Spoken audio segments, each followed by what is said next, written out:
Georges Tersoglio, en mai 1968, vous étiez salarié de l'UGAP, qui s'occupait de l'approvisionnement en matériel des administrations. Vous étiez syndiqué à la CFDT, mais surtout dans votre quartier des Brotteaux, avec votre épouse, vous étiez militant de l'Association syndicale des familles. Qu'est-ce que représentait l'ASF sur un quartier comme les Brotteaux et en général sur Lyon? Écoutez, sur les Brotteaux, c'était assez important parce qu'il y avait beaucoup de militants.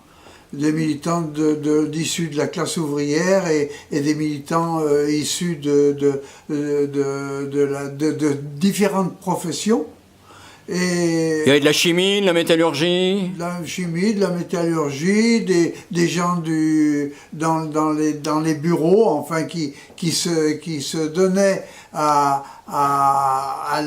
au milieu ouvrier pour essayer de faire avancer les choses et puis de pouvoir exprimer ce qui se vivait au niveau de la classe ouvrière. Cette présence importante de l'association syndicale des familles dans les familles populaires des quartiers de Lyon tenait un petit peu au service aussi que rendait globalement dans une histoire un petit peu longue d'une trentaine d'années depuis la libération aux familles, c'est-à-dire en matière de consommation. Ça a commencé avant la libération, puisqu'aussi bien pendant la guerre, il y a eu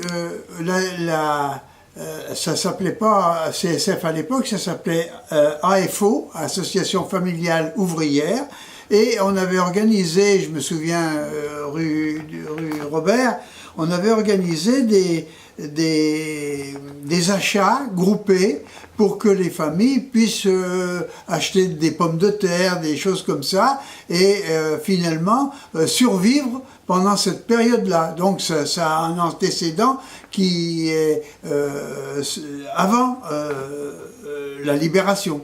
Alors cette présence sur le terrain de la consommation, sur le terrain aussi scolaire, vous aviez 4 enfants d'âge d'école primaire, s'est concrétisé finalement pendant les mois de mai et juin 1968 à Lyon. Qu'est-ce que vous avez fait, vous les militants de CSF, sur ce terrain-là? Les militants CSF, d'abord, ils étaient la plupart engagés sur le plan syndical dans leurs boîtes, et puis sur le plan local, nous étions intervenus, nous, au niveau des groupes scolaires, pour essayer d'aider au niveau de l'organisation de la prise en charge des enfants de cette époque-là, avec le corps enseignant, essayer de faire ce que nous pouvions pour aider les enseignants et les familles populaires à tenir le coup pendant cette période. C'est-à-dire que vous occupiez les écoles, vous vous occupiez un petit peu des cantines aussi, puisque les employés étaient en grève, des municipaux?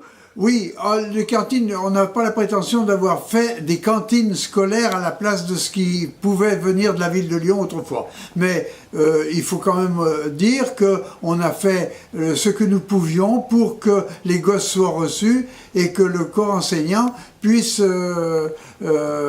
poursuivre son action sur la localité. Concrètement, à l'ASF, à l'Association syndicale des familles, c'était plutôt des femmes, des hommes qui étaient engagés. Et pendant la période de mai-juin 68, qui est-ce qu'on voyait un petit peu au devant? Les femmes, les hommes? Écoutez, la CSF, ça a toujours été des couples, des gens qui prenaient en charge leurs enfants et qui voulaient que leurs enfants aient un avenir plus important que ce qu'ils pouvaient avoir eux. Donc nous, ce qui nous intéressait, c'était d'intervenir sur le plan culturel, sur le plan de la santé, sur le plan de la consommation et sur le plan de la prise en charge aussi des femmes célibataires. Est-ce que pour vous, et c'est ma dernière question, les mois de mai et de juin 1968, tels que vous les avez vécus à Lyon, dans le quartier des Brotteaux et dans le Rhône en général, ont constitué un progrès, ont permis, si ce n'est un envol, à l'ASF de faire un pas de plus? Je pense qu'il y a eu une prise de conscience qui était plus politique après, parce que la situation créée par la révolte de 68 a bousculé un peu les idées des uns et des autres.